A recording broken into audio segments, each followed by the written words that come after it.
Čítanie z knihy proroka Izaiáša. Toto hovorí Pán.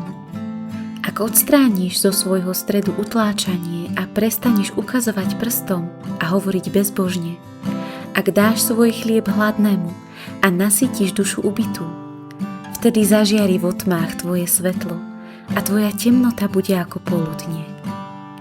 Pán ťa bude neprestajne sprevádzať i na miestach vypráhnutých ťa nasýti a tvoje kosti upevní. A budeš ako polievaná záhrada a ako prameň, ktorého voda nevysychá.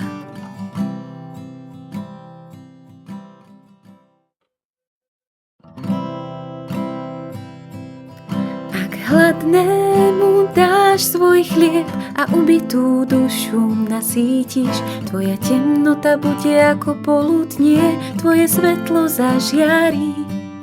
Ak hladnému dáš svoj chlieb a ubitú dušu nasítiš, tvoja temnota bude ako poludnie, tvoje svetlo zažiarí.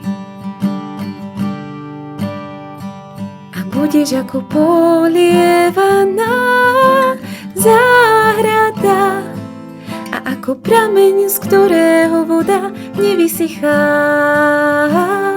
A budeš ako polievaná záhrada a ako prameň, z ktorého voda nevysychá.